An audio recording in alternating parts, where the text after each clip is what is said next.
I am Ferdinand Marcos, and I am the President of the Republic of the Philippines. I stand today on behalf of 110 million Filipinos. Hi everyone, hello universe, it's me again. Shoutout sa inyo mga kababayan. Mayroon tayong upload videos. May sinabi dito si Senator Ping Lacson. Well, sa nakikita ko, ang Pangulong Marcos Jr. is mas mabagsik mga kababayan ngayong taon na ito sa pagsugpo lalo sa mga nangyayari sa bansa natin, especially ang napakalaking issue sa nangyayari sa bansa natin, ang korupsyon. May sinabi po dito si Senator Ping Lacson.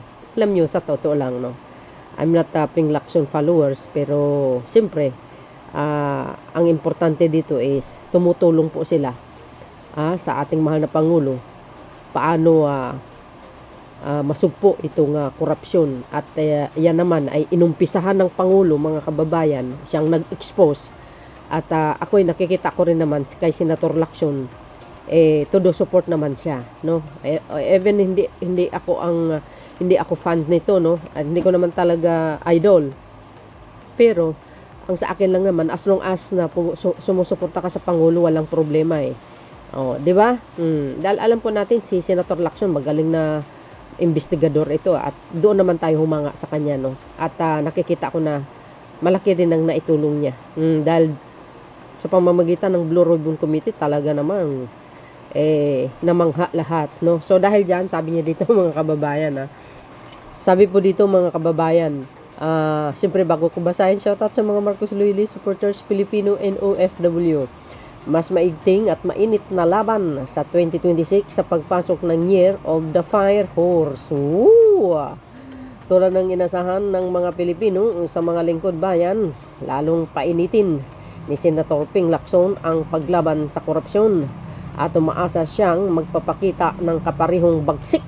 Pangulong Marcos Jr. sa kurusadang ito. Yes!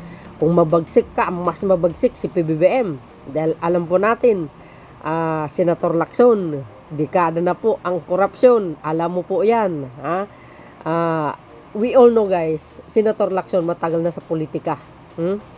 Pero alam nyo naman, ito, lumakas ang loob niya, no? Dahil si PBBM ang nanguna sa pag-expose, guys, sa korupsyon sa Pilipinas. Kaya nag-second demotion talaga siya. Talagang the best, no?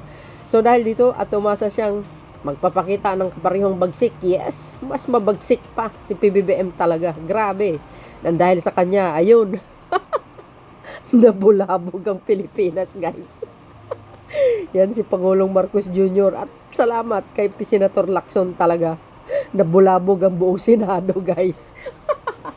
Kaya tuwang-tuwa ako no. Dagdag pa niya, ito ang inasahan ng mga Pilipino. Lalo't mas mas mulat at galit na sila matapos malamang kung paanong pinaglaruan ng kanilang pinaghirapang buwis. Ayan, no? Goes. Totoo po yun. For me naman, nagbabayad tayo ng tax, guys. Hindi naman ako nanunumbat kasi batas po yan, no?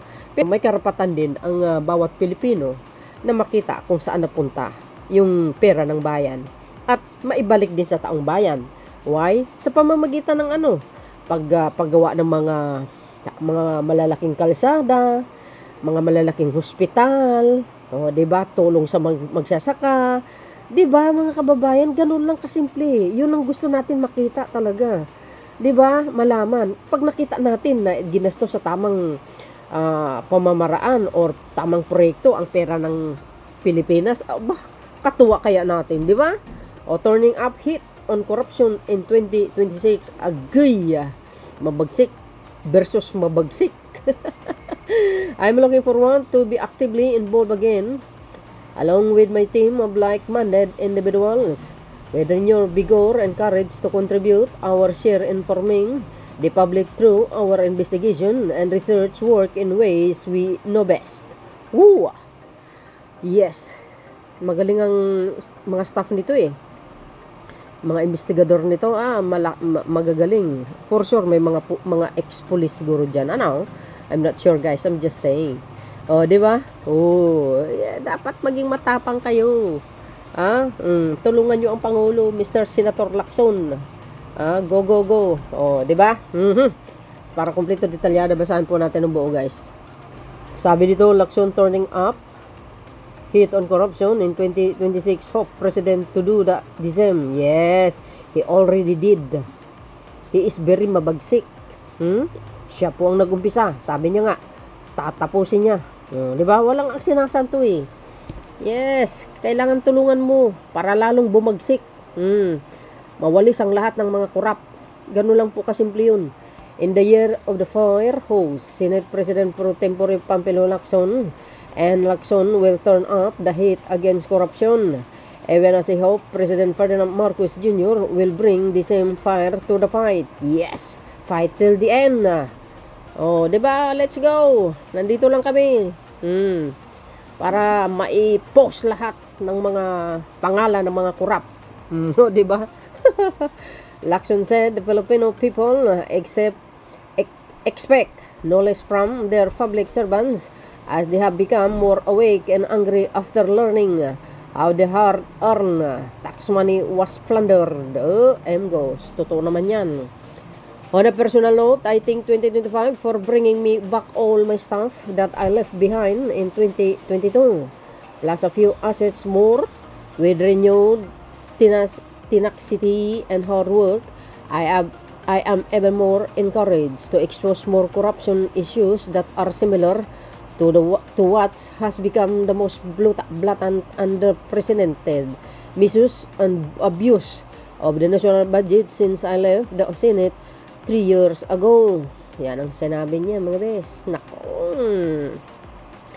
With more awakened and angrier citizenry who have never been exposed before to more detailed act of corruption, plunder of their hard-earned tax money, our national leaders have to brace themselves to address more corruption issues in 2026. Mas malala pa yan, mga bes, ang maaring mangyayari ngayon. Makulong ang dapat makulong. Mataas ka mang politisyar, kilala ka mang politisyal, politicians. As long as nagkamali ka, nagkasala ka sa saligang batas, you're fired. Naks naman, mga bes. Yan ang sinasabi natin eh. In Filipino, Lacson, lalong pinainitan ng laban versus corruption sa 2026, umaasang ganun din ang gagawin ng Pangulo. As I said, he already did. Ayan Lacson returned to the Senate in May 2025 after earning the people's mandate during last year's midterm election.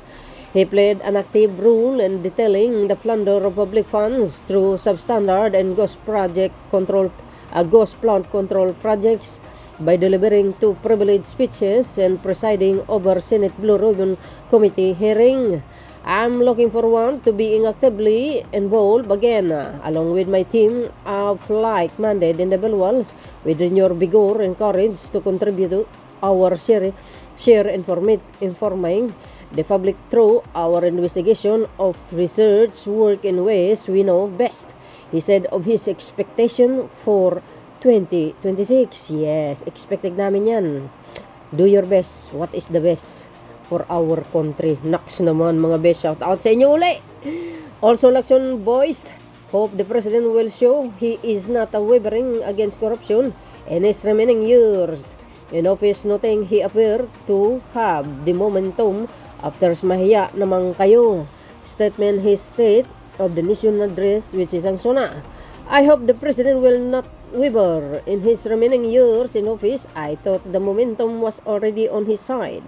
With his famous mahaya naman kayo suna remark, unfortunately, the Filipino people's perception has not been kind to him as what the latest survey have indicated.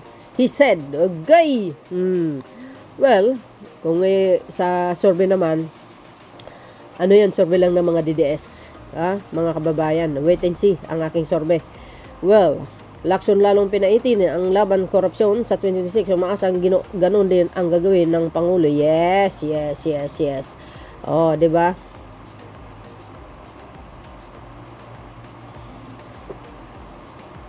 Oh, di ba? Ito, Tagalogin natin. Naks naman. Sa pagpasok ng Year of the Fire Horse, lalong pinainiti ni Senator President Pro Tempore Lacson ang paglaban sa korupsyon at umaasa siyang magpapakita ng kaparehong bagsik si Pangulong Ferdinand Marcos Jr. sa krusadang ito. As I said, ginawa niya na ang bagsik na yan sapagkat siya po ang unang nag-expose sa korupsyon sa bansang Pilipinas na dekada na nangyayari. Ngayon lang natuklasan sa kanyang pamumuno under the Marcos administration. Tuloy!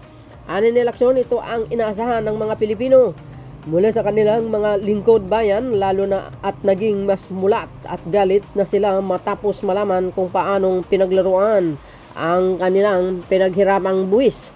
On a personal note, I think 2025 for bringing me back all my stuff that I left behind. O yan o, inulit pa lang natin mga base.